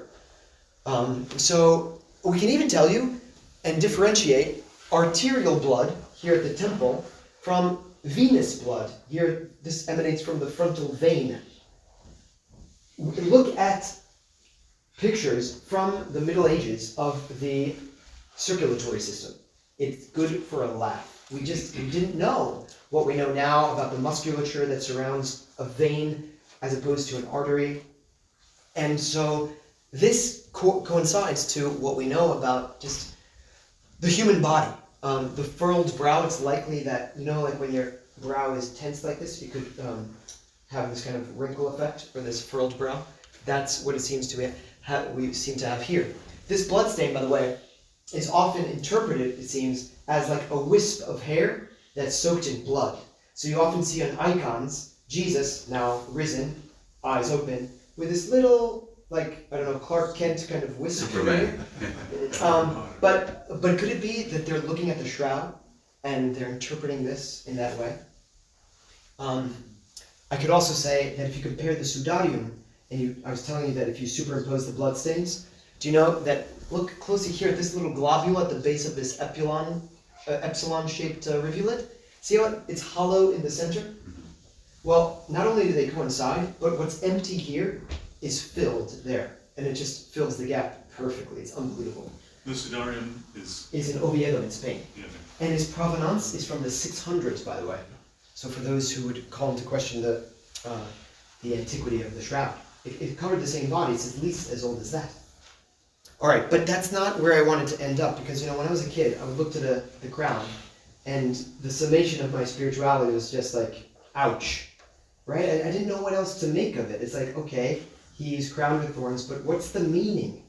And this is where I want to turn the page with you, right? I said, look with your microscope, but don't stop. Look to the scripture. Look with the eyes of faith. And I want you to help me here, because when you turn to the Bible and you ask the meaning of the thorns, the crown of thorns, what do you come up with? Does anybody have an idea on this? What do you think about when you see the crown? Yeah. Like maybe they're mocking him because a king would have like a real crown, but they give him a crown of thorns. So there's a moral suffering there too. Yeah, exactly. Oh, you're a king? Kings need a crown. Here you go. But it's upside down. It's not a crown of glory. They don't really think him to be king. But I really do think it's a display of the paradoxical lordship. Jesus is king, but he's the kind, not the Gentile lords that, lord it over their subjects, but he lays down his life instead. What else? Anything else? That's, I think, the essence of it for sure. But check this out. In Genesis 1 and 2, we have a description of the garden paradise. There are no thorns in Eden. In fact, it tells us that there's every kind of tree that gives fruit that's good to eat. But look at this. As soon as they eat of the forbidden fruit, This is what the Lord God says to Adam. Because you have listened to your wife, which was at the beginning of the problem. Because you, I'm sorry, that was just to keep you awake. It's not exactly myself. man's finest hour. She made me do it. It's so typical, by the way. It's not me, guys. No, because you have listened to your wife and eaten of the fruit of which I said, thou shalt not eat of it. Cursed be the ground because of you. Think of that. There's a cosmic curse as an effect of sin. And it takes a certain shape, as he goes on to say, thorns and thistles shall the earth bear forth, and only by the sweat of your brow shall you get food to eat. And so that's the first mention of thorns, as a consequence of sin. Or more specifically, thorns and thistles, which become a symbol of sin, of disorder, from that page onward. And so it's no wonder that Jesus, in his first sermon, the Sermon on the Mount, he uses this same language. Go figure, Jesus knew his Bible. When he talks about this, he says, beware of ravenous wolves. They're like ravenous wolves in sheep's clothing. Remember that? And the disciples are like, great, Lord, they look just like everybody else. How am I going to pick them out in a crowd? He says, you'll know them by their fruit. Are grapes gathered from thorns or figs from thistles? So grapes and figs, thorns and thistles, the exact same vocabulary as appeared in Genesis. And what's the context? The exact same, where figs and grapes are a symbol of the virtue, the good deeds that we do. And thorns and thistles are a symbol of moral evil, of sin. Put two and two together, and what do you get? That Jesus knew that thorns and thistles are a symbol of sin, just as he knew that he would be crowned with them. And so without even speaking, but just by wearing a crown of thorns, he is communicating to those who have eyes to see, ears to hear, I am the sin bearer. I bear the sins of the world. Which is exactly how the gospel began, if you remember, when John the Baptist sees Jesus from afar and says, behold the Lamb of God who takes away the sins of the world. Okay? And I want to tap into this because this is, for me, one of my favorite passages. Genesis 22. Abraham going up the mountain with his only beloved son Isaac. Do you remember how Isaac says to his dad, as he's carrying the wood of the sacrifice up the mountain of sacrifice, and he says, hey Dad, here's the wood, where's the lamb? And you can always imagine what's rolling through the head of Abraham. He's like, sorry kid, how do I break this to you? But what follows there, if you remember, Abraham says, God will provide a lamb. But he doesn't, not on that day, because if you follow the story, the angel stays the hand of Abraham before the night falls and says, now that I know that you fear God, do no harm to the boy. And Abraham spins around, and what does he say? A ram. A ram, not a lamb, good, a ram. More specifically, a ram with its horns caught in a thicket. Yeah. The head of this vicarious victim that is going to die instead of the only beloved son. It's wrapped in thorn. And it dies on that mountain of sacrifice that day. That's not the end of the passage. Just 1 second, I'm going to get to your question. The last moment of that passage is when they rename that mountain, which up until that point was Mount Moriah. But from that day onward was called Yahweh Yireh, which means God will provide. What will he provide? A lamb. A lamb. And so, fast forward to Good Friday on Mount Calvary, which happens to be in the Moriah range. And what are they shouting at Jesus if not, come down and we'll believe in you? Which is always like, Jesus, that's a good deal. They're going to believe. Do it. Except that he says this, without opening his mouth, once again, remember, but just by wearing the crown of thorns. They're asking, look, you got divine muscles? Flex, right? You got divine power? Show it. By the way, did you know that a word for power in the Old Testament is horn? Which is why we say a mighty Savior is literally a horn of salvation. Which makes total sense, right? If you're getting charged by a ram and you want to defend yourself, what do? Charge right back. Horns against horns. That's what it is. Jesus, we're showing our power against you. Roman soldiers are crucifying you. Well, show us your horns. He's like, you want to see power? I'll show you power. I'll die, and on the third day rise, just as I said I would. But for the time being, my horns are wrapped in a thicket. That is to say, I'll take the blow. Give me your best shot. Empty all your strength Spend all your fury on me. Concentrate it on one point. When you deliver me to death, and then from that dark place I shine a brand new light, know this. What I'm saying is this. You got nothing, right? It's like enemies of God. Pool all your resources. And when they do nothing because the light shines out of the darkness, I utterly vanquish you. I show myself victorious. Satan is a creature. He can't duke it out with God in the ring as if to say, hey, you take a blow, I take a blow, I punch, you punch harder. No, there's no fight between the creator and the creature. And Jesus shows it in just this way. He takes the full blunt of their opposition and he shows it to be utterly ineffectual when he rises to new life. That's how he saves us. Dying, you destroyed our death. Rising, you restored our life. Question? I was going to say, I wonder how Abraham's kid would feel right after. Great question! Yes, so did you ever ask the rabbi that question? Do you know what they say? How old is Abraham at that point? Do you remember? 16. No, or Abraham the dad. 9. Yeah, so he's called out of Ur as an old man. Okay, now Isaac is old. How old is Isaac? We don't know, but he's evidently not 4 years old. He's carrying the wood up a mountain. Ask the rabbis how old he is. You know what they'll tell you? 30 years old. Huh. That jives pretty well with our tradition. Granted, it's not the Bible that says that, but do you know what the rabbis all say? That Abraham was a willing victim. Because look, his dad is old and feeble. How did he get tied up in the first place? Evidently, he offered himself. Perhaps he explained things to him. Maybe Abraham said, you know what? This is what... I don't know. I don't know. I mean Isaac. But... Isaac. Yeah, What's that? Isaac is the one Did I say it wrong? Yeah. Oh, I'm sorry. What did I say? Abraham was willing. You said Abraham was Oh, willing. I said Abraham was willing. Yeah, Isaac, the beloved son, was willing. So that coincides, that rhymes with Jesus, who, of course, is a willing victim. Who, remember what he would say in John 10, verse 18. He says, no one takes my life from me.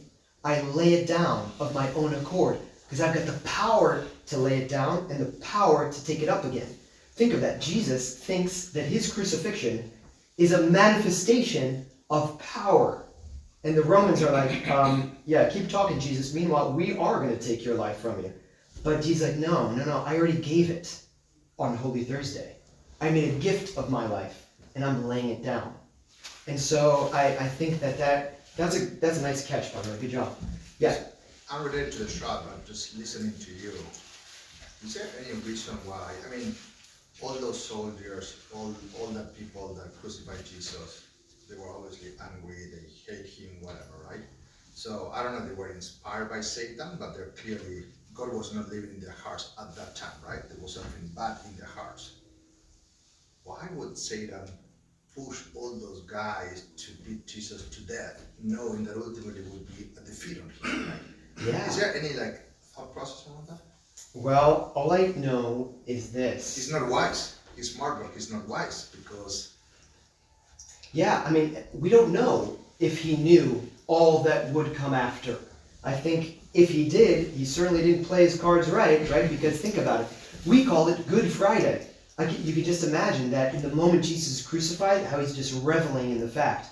He's just so consumed by this rebellious spirit that he has to hurt those he can.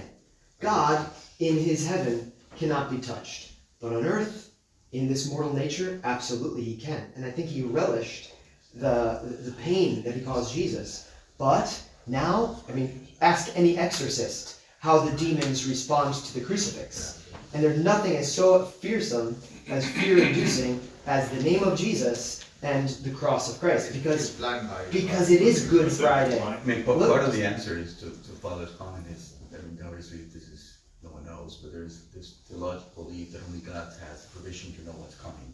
They live in the moment. Right? It could He be. was also blinded. He's blind blinded. by the light. I mean, Yeah. it's Yeah. It's a great question. I think it's one we need to hold on to. But we also need to recognize, I think, that in us, there is a certain tendency of that. Like, we have a proclivity in our nature. We don't have original sin because we have baptism and that's been forgiven. But we do have concupiscence, right? Which means a tendency towards sin. And we need to look at Satan and Judas and recognize that I am made of the same stock. And if I'm not careful, and if I don't watch and pray, I can go that same way. And so the spirit is willing, yeah, but the flesh is weak. So watch and pray. Not ever to say that, not ever to put them in that category of, that could never befall me. I could never do it. Because the moment we step into that prideful disposition, I think God is almost obliged to say, really? You want to try that out? See how that goes, right? And then we're humbled to recognize that, in fact, we do fall. And then we fall back on his mercy, yeah. Can you touch on the image of the coins on the eyes? Yeah, okay, yeah, this is a good slide to do so. There are some who have suggested that there are coins over the eyes. So right about here and here. I'm not convinced of it, but I'm not convinced that they're not there either. In other words, I'm still waiting for more data. It's a certain Jesuit priest by the name of Philemus who is studying a magnified version where the intensity is turned up and he sees 4 letters, UCAI, which purportedly correspond to the word Tiberiu Caesarou, so Tiberius Caesar, as a transliteration of a Greek term. But you would expect, if that's the case, that it would be not UCAI, but UKAI, because the kappa would normally be rendered as a K in our Latin alphabet. But the funny thing is, they find the misspelling in archaeology. They actually find these coins and they say, wow, that theory might have more to it than we originally thought. But here's the thing. The problem is that there's interference on the weave, right? Because it's not just a paper flat. The weave is up and down, nooks and crannies. And if you look at a dime, and you look at the inscription, "In God We Trust," or whatever it might say there, look at the letters and how small they are.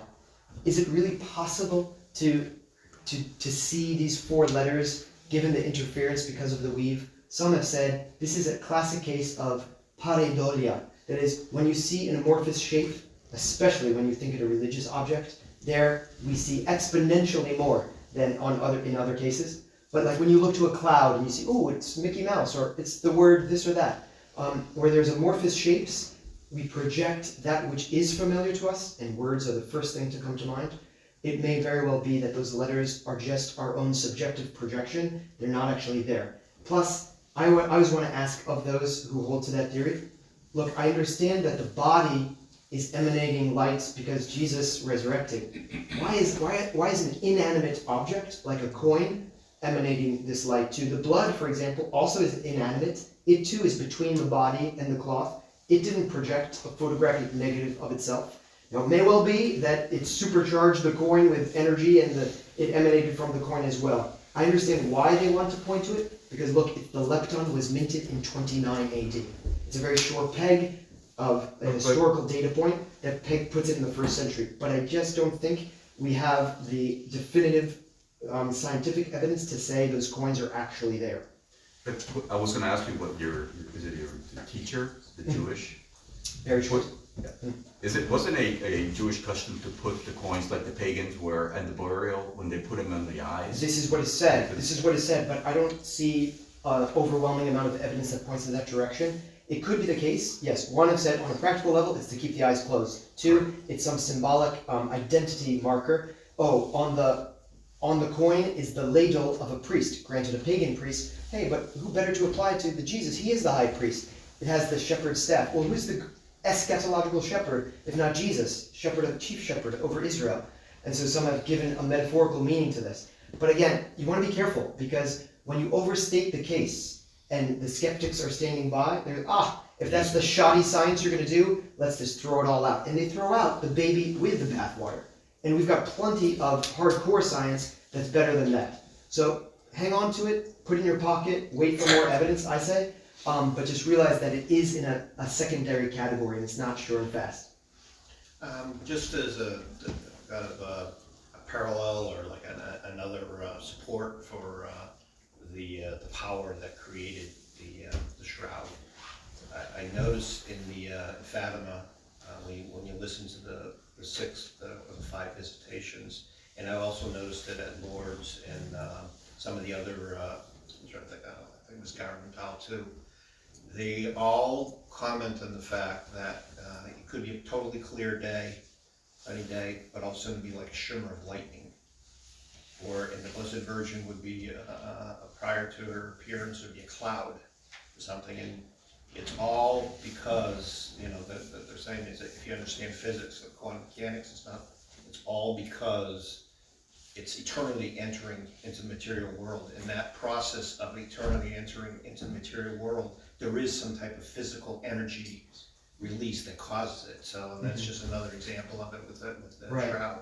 Yeah, no, I tend to think in those terms too. And it is interesting to note that if you follow the imagery of glory, do you remember how Israel is led out of slavery under Pharaoh? And, okay, what are they following? A pillar of fire, a pillar of smoke. All of the imagery of glory is luminous imagery. I'm thinking of Ezekiel chapter 60, many Psalms going this way. Hebrews talks about this in a flash, this effulgence, this radiance. So the question is how literalistically to take these terms. Now, I just want to sift out, because I too tend to think in similar terms, but at the end of the day, what is of a divine nature, what is at the order of grace, is beyond that which is sensible. So if it is accompanied by anything in the natural order, fine, but that's an accompaniment. That's not the essence, right? So think about it. What is a resurrection? It's not a mere resuscitation. Lazarus was resuscitated. He came back to life in the natural world, but then he would die again. Exactly. He came back in a mortal nature, in a mortal state. Jesus, no. He's now divinized. Okay, but the essence of resurrection is not merely back to life. No. It's being raised to a higher order of life.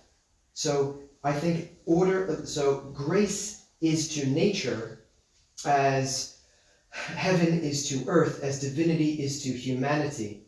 These are distinct, but they're wed. So the best way to express it is how Chalcedon did so in 451, when it said the two natures, human and divine, are conjoined, consubstantial, right? One in being. They're married without, do you remember? Without change, without confusion, without division, without separation. That's what's happening. Heaven and earth come together, but there's not a cafe latte, it's not, a mixed, no. Humanity remains what it was when it's divinized by grace. Our humanity will be deified, but nothing of our human nature will be eliminated. It will instead be perfected. Remember what Jesus says? I came not to abolish or replace, but to fulfill. That's hard. That's a lot of theology right there. But I do think that what you're seeing in the shroud is the natural effect of a supernatural event. I want to hang on to that because I think, look, if science makes sense, if all our studying, all our pressing, our probing, our microscopes, etc., it actually is discernible. It's intelligible. We can write all these articles about it. We make some sense of it all. Why? Because it's at the natural order. Right. But at the same time, we go on to say it's simply the effect of an event which is of a totally other order, a transcendent order, a superior one. And that is beyond what senses can touch. It's truly trans-rational, even if it's not irrational. That's a lot, and that was a hefty question, but it's not. I'm glad you make it up because it's really the essence of our faith. What do I do with my clicker? We got to keep going because otherwise we'll never get to the end. Jesus carries the cross. Any evidence that the man of the shroud carried his cross? Jesus walked the Via Crucis. Any evidence of that here? Yeah, but it's not the T cross. That would weigh 325 pounds. Instead, what we read about in the first century literature, Cicero, etc., would say that the criminal is made to carry his patibulum. That's just the horizontal beam. Okay, but not like this where the ropes are tied on both shoulders. Instead, it's one shoulder, the right shoulder. I guess Jesus was right-handed. Left shoulder blade. A little further down, closer to the spine, an excoriation of about 10 centimeters square. You have men who work on the railroad carry beams in just this way. A third of the weight in front of them, 2/3 behind them. So when he shifts his position, when he loses his balance, what part sticks out on the opposite side, if not the shoulder blade, the scapular, right? That's exactly where you get the abrasion. Again and again, anatomic perfection. Okay, but the bad news, again, after hematidrosis, after the scourging. And they rip off the clothes and put them back on, his own clothes back on him. He carries this. He won't even make it. The La Liga game is over, guys. I just want you to know. I'm not sure what that is, but I hope it disappears pretty soon. So the thing is, Jesus doesn't have his hands ready to brace himself when he falls. Do you know when you pray the Via Crucis, the stations, we remember 3 times he fell? Where is that in your Bible, you Catholics making stuff up all the time, right? Go to Jerusalem and they'll mark the spot. He fell here, here, and here. It was remembered, so it's said, right? Do you know that on the shroud, we have soil, not only on the feet, the bottom of the feet, but also on the knee and on the nose. This is soil that we can identify its chemical composition. We know that it's calcium carbonate, just a touch of strontium, and we even know its crystalline structure to be travertine aragonite, which is a very rare crystalline structure, and yet it matches the soil of the grottos of Jerusalem like a fingerprint, says one geologist. And so I always ask, look, if this is fabricated in France in the Middle Ages, what in the heck is it doing with Palestinian soil, precisely where you'd expect contact with the ground, the feet, the knees, and the nose? But that's bad news for the victim, right? Because he goes falling, not just to his knees. If he's sufficiently debilitated, he face plants, and now 100 pounds of wood come crashing down on a crown of thorns. Those thorns, all the forensic doctors agree, penetrate not just through the skin, but to the bony plate below. I always think in my prayer, like, Lord, why did you get up? Like, if that were me, I'm done. Just, what are you looking forward to? Crucifixion? And he gets up not once, twice, 3 times. If you want to see, again, what divine love is capable of driving you to do, this is the folly of divine love right here. Okay, so remember, Jesus is crucified with a man to his right and left. So some suggest that he might have been in a chain gang of sorts, at least for some stretch of that itinerary between St Denis and Mount Calvary. But you can imagine the reconstruction of the back. Again, there is some question as to whether the scourge marks perforated the skin. Some tend to accentuate that in a way that I'm not sure is helpful. Anyway, it's a debated point. I know my teacher, Lama Balone, he thinks they didn't actually perforate the skin. In any case, that gives you some sense of what he was dealing with there. Of course, you know the weight of the wood far exceeds 100 pounds. Because what's the freight he's really carrying? The sins of all time, not just mine today or from my birth to my death, but from the dawn of history to the end of the age. All of that is emptying into his cup. He's drinking it to the dregs, and that's what it looks like when he carries it. Crucifixion. I know we don't always think about this transition from the moment the nails are driven while he's on the ground to the moment he's hoisted up and placed in the vertical position. The stipes, the stipes in Latin, it's the vertical beam that is placed already in the ground. It has a fixture at the top ready to receive the horizontal piece that you carry, the patibulum.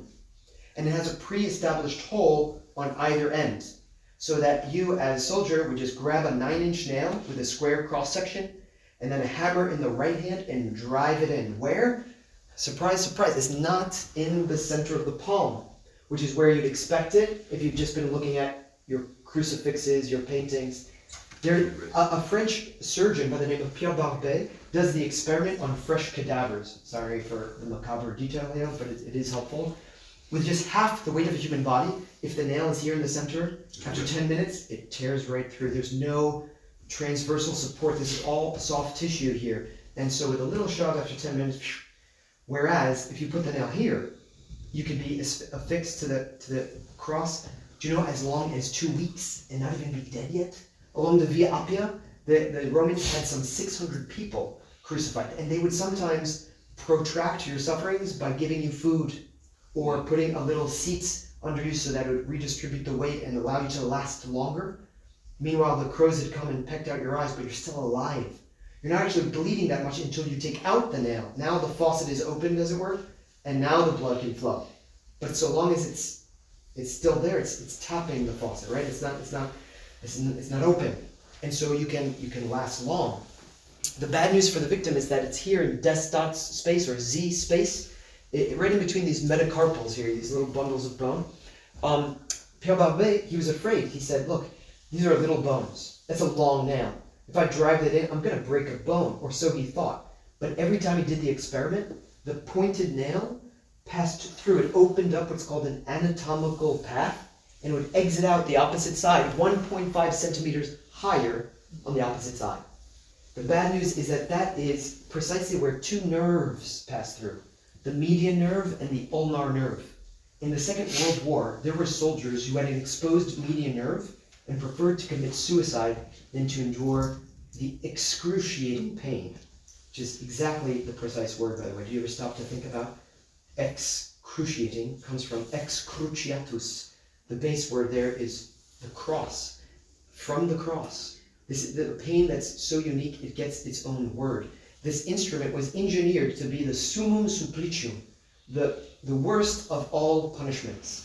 And so this is how they do it. If you want to find the space, by the way, just put these two, the thumb and pinky together, bend 90 degrees, and now under this muscle under your thumb, you see that little furrow? It's called the thenar furrow. That is where the nail went in, and then it came out the opposite side. Do you know on the shroud, we don't see the thumbs. Some have supposed that, it's because that nerve was pinched, and as a knee-jerk response, this reflex, it folds the nail, the thumbs in and underneath. The shroud, you only see 4 fingers. That may be the case, but some more recent studies have shown it may not be necessary. In fact, it may just be the way his hands are lying. The thumbs are underneath the index fingers, such that you don't see them. But we're going to see a codex, a Hungarian prayer codex that dates to 1192, and it shows not only the shroud, not only Jesus with his hands in the same position, but guess how many fingers? 4, not 5. No doubt in anyone's mind that prayer codex refers to Jesus and the Shroud of Turin as it's known today, even though that predates the earliest dating from 1988 carbon dating. All right, but I want you to think about this transition, because in a moment he's on the ground, 90-degree angles. His arms are stretched out wide. What you're going to do is you're going to put the nail in one wrist, because it's going to line up with the hole that's already there. What if you need to now drive in the nail on the opposite side, but the hand doesn't reach? You make it reach. You dislocate the shoulder, and then you drive in the nail. That's what some have suggested is happening here. But then he transitions to the vertical position. And in one moment, all of the weight of the wood is hanging on 2 nails in both hands. But he can't even lean forward because he's got a crown of thorns. And so it's not until they hoist him up and plop him down. By the way, he's not 30 feet in the air. It's enough that he's a foot off the ground. You're not getting the support of the ground. And so you're going to die in this way. But I want you to see that he's in 2 positions. From 90 degrees, as he was on the ground, he sags 25 degrees until they put in a nail in the feet. And now he has the possibility of pressing down on the nail in his feet, pulling and twisting on the nail in his hand so that he can rise up. Why would he want to do that? To breathe. To breathe, exactly. Because you can't stay in the low position and breathe out. Because when you breathe in, right, you go like this. But when you breathe out, you collapse. Easy to do when your hands are low. But when they're pinned high, these intercostal muscles are fixed in a position of inhalation. The only way you can exhale is by rising up. And we know that he rotated on his hands because look at this blood stain. See how the nail exits here? But notice how there's a 5 to 7 degree bifurcation here. Blood is flowing down every time. But down is different depending on how he has his hands. He's rotating. He's in a low position and he's in a high position in order to breathe in order to breathe out. And this we know from that bloodstain. If this is the work of a con artist, this guy thought of everything, because all the blood that is trickled out of that bloodstain and now down the forearms, on both sides by the way, is bifurcating again and again. And keep in mind, now the hands are in this position, but it's reflective of when he was in this position. There is so much science here that I think it's impossible that anyone could have made this stuff up. But it's not just that he's breathing from up there, he's speaking. He speaks some 7 times. And I think the shroud helps us appreciate those words all the more. If that were me, I would not have said a single word, I guarantee you. But do you know he's saying things like this: Father, forgive them, they know not what they do. He's praying for the people that are persecuting in his hour of greatest agony here. And it's not just saying that once, it's likely that he repeated that as a refrain. Do you know that the gospel writer introduces that phrase not by saying he said, but he was saying? The imperfect suggests that he was repeating this. Father, forgive them. Father, forgive them. He even says this, Eloi, Eloi, lama sabachthani. Remember, my God, why have you forsaken me? I always pause at those words because I say, look, just when I thought I was understanding better what the physical sufferings were, he goes and says that and throws us for a loop there. It's like, Jesus, you are one in being with the Father, and yet you feel that the Father is abandoning you? What is this reality? What is this mystery? What is the spiritual state that you are entering into such that you can say with truth, my God, why have you forsaken me? There's a darkness here that I think escapes our perceiving. But we need to try in faith. And so, listen, I want to end. I know we've gone long. But before I do, I feel like I've just downloaded a lot of science on you, and that's unfair.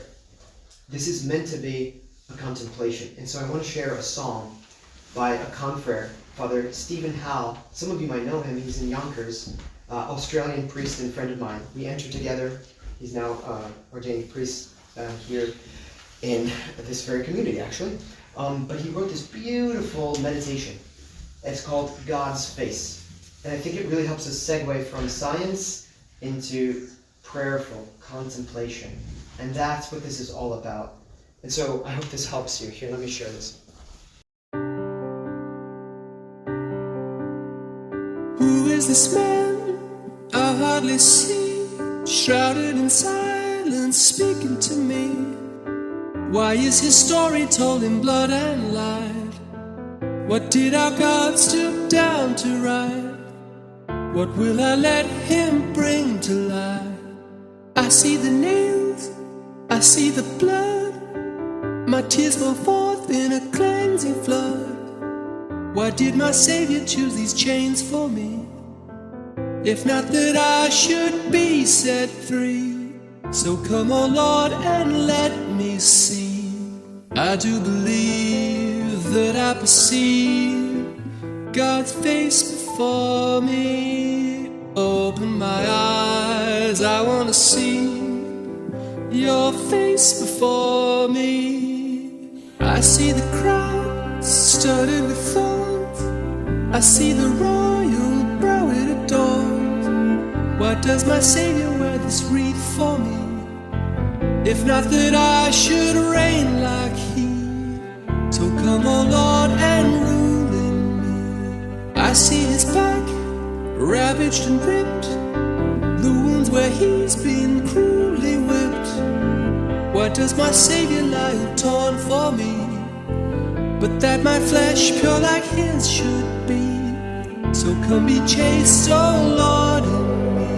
I do believe that I perceive God's face before me. Open my eyes, I want to see your face before me.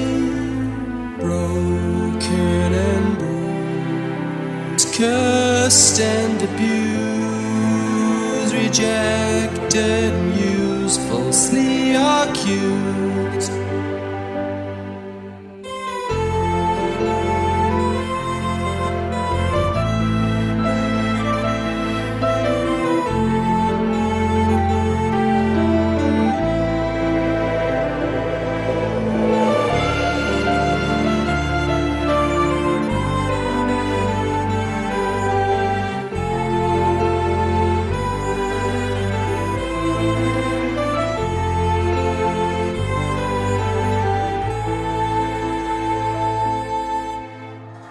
I see his eyes, I see them close.